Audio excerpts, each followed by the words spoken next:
सुप्रभात प्यारे बच्चों, कैसे हैं आप सब। उम्मीद करती हूँ कि आप अभी सभी अपने स्थान पर सुरक्षित होंगे। आज हम वाक्य के भेद के बारे में पढ़ेंगे। वाक्य के भेद दो प्रकार के होते हैं, एक अर्थ के आधार पर और दूसरा रचना के आधार पर। अर्थ के आधार पर वाक्य के भेद 9वीं कक्षा के पाठ्यक्रम में हैं, उसको ही आज हम पढ़ने वाले हैं। वाक्य में कोई सूचना दी जा रही है, नकारात्मकता का भाव है, प्रश्न पूछा जा रहा है, विस्मय प्रकट किया जा रहा है, काम करने का आदेश दिया जा रहा है या इच्छा प्रकट की जा रही है, इसे ही अर्थ कहा जाता है। अर्थ के आधार पर वाक्य 8 प्रकार के होते हैं। विधानवाचक वाक्य, प्रश्नवाचक वाक्य, आज्ञावाचक वाक्य, संदेहवाचक वाक्य, नकारात्मक वाक्य, इच्छावाचक वाक्य, विस्मयवाचक वाक्य और संकेतवाचक वाक्य। पहला हम पढ़ते हैं विधानवाचक वाक्य। जिस वाक्य में क्रिया होने या करने की सूचना मिलती हो या इस प्रकार का सामान्य कथन हो, उसे विधानवाचक वाक्य कहते हैं। विधानवाचक वाक्य को सकारात्मक वाक्य भी कहा जाता है, क्योंकि इस प्रकार के वाक्यों में कही गई बातों को ज्यों का त्यों ही मान लिया जाता है। वह वाक्य जिसमें सामान्य कथन का पता चले उसे विधानवाचक वाक्य कहते हैं।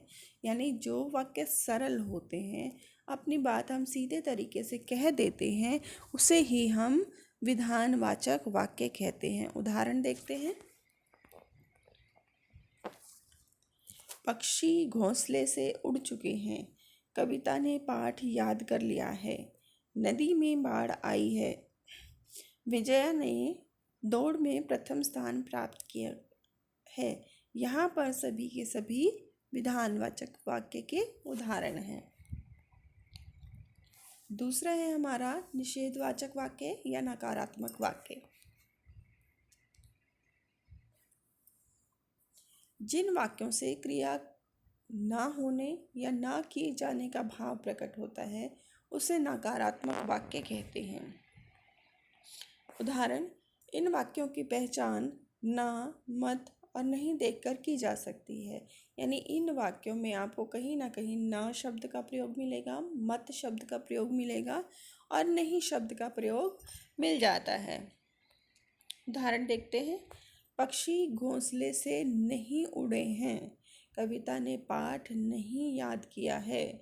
नदी में बाढ़ नहीं आई है। ऐसी सर्दी में बाहर मत जाओ। रोहन धूप में ना निकलना। तो यहाँ पर नहीं शब्द का प्रयोग है, मत शब्द का प्रयोग है और न शब्द का प्रयोग मिल रहा है।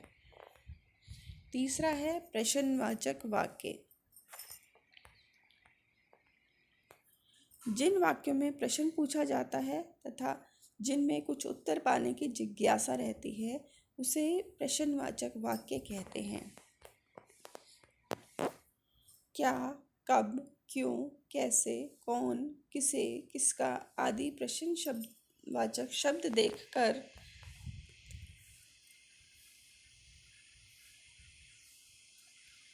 इन वाक्यों की पहचान की जा सकती है। उदाहरण देखते हैं। ऐसी धूप में बाहर कौन खड़ा है। रमा कब आई है। तुम कल विद्यालय क्यों नहीं आए। कल तुमने क्या क्या खाया था। विक्रम किसकी राह देख रहा है। तो यहाँ पर हम लास्ट में जब आप प्रश्नसूचक चिन्ह लगा होता है, उससे ही हम इन वाक्यों की पहचान कर सकते हैं। नेक्स्ट है हमारा आज्ञावाचक वाक्य। जिन वाक्यों में आज्ञा या अनुमति लेने देने का भाव प्रकट होता है, उसे आज्ञावाचक वाक्य कहते हैं।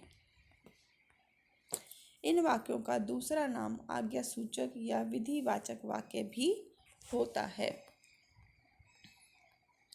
उदाहरण देखिए। किताब के पेज मत फाड़ो। अब पढ़ने बैठ जाओ।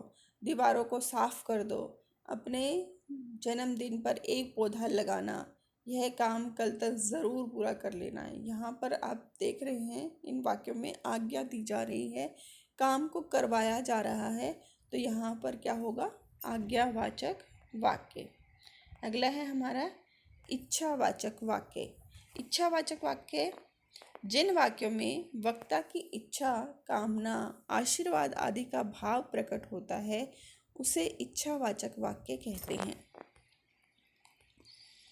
उदाहरण देखिए, मित्र जन्मदिन की ढेर सारी बधाइयाँ।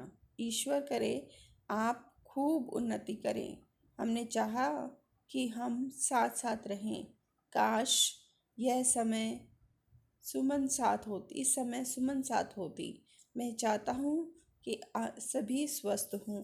यहाँ पर क्या हो रहा है कि इच्छा प्रकट की जा रही है, अपनी कामना प्रकट की जा रही है, तो यहाँ पर होगा इच्छावाचक वाक्य।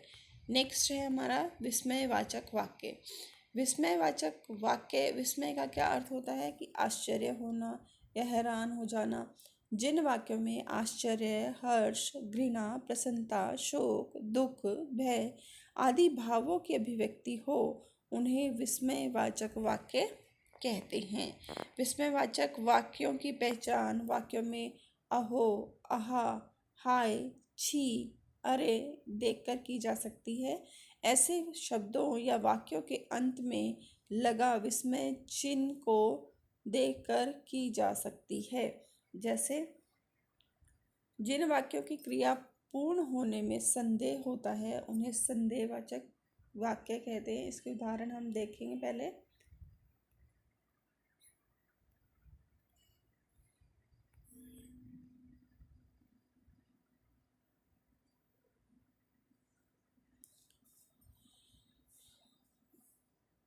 उदाहरण देखते हैं, अरे ये क्या हुआ, अरे तुम कहाँ गए थे, छी कितना गंदा स्थान है। तो इस तरह के जब वाक्यों में प्रयोग किया जाता है ऐसे शब्दों को, तो वहाँ पर विस्मयवाचक वाक्य होते हैं।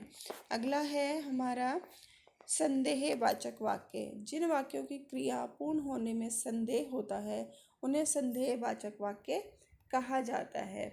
उदाहरण देखते हैं कि अब तक फसल कट चुकी होगी, रमा खाना बना चुकी होगी, दीपक बुझ गया होगा, संभवतः विजय विद्यालय से घर आ गया होगा, अब शायद बारिश बंद हो जाए। तो यहाँ पर क्या होता है कि काम पूरा हुआ है या नहीं हुआ है उसके बारे में हमें संदेह होता है। हमें नहीं पता होता है कि काम पूरा हुआ भी है या नहीं हुआ है, तो वहाँ पर संदेहवाचक वाक्य होते हैं। नेक्स्ट है हमारा संकेतवाचक वाक्य। संकेतवाचक वाक्य जिन वाक्यों में एक क्रिया का होना दूसरी क्रिया पर निर्भर करता है उन्हें संकेतवाचक वाक्य कहते हैं। इस प्रकार के वाक्यों में काम पूरा होने के लिए शर्त सी लगी होती है।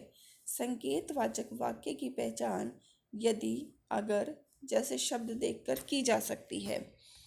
उदाहरण, यदि वर्षा रुकती तो मैं घर जाता, अगर जल्दी आते तो टिकट मिल जाता, यदि डॉक्टर समय पर आ जाते तो मरीज की जान बच जाती, यदि सिंचाई की होती तो फसलें ना सूखती, अगर परिश्रम करोगे तो अवश्य सफल हो जाओगे। तो यहाँ पर अगर, किंतु, परंतु आदि से आपके जो वाक्य हैं वो जुड़े होते हैं, तो वहाँ पर क्या होता है, संकेतवाचक वाक्य। चलिए आज के लिए आपका जो टॉपिक है वो ख़त्म होता है। Thank you so much. आपका दिन मंगलमय हो।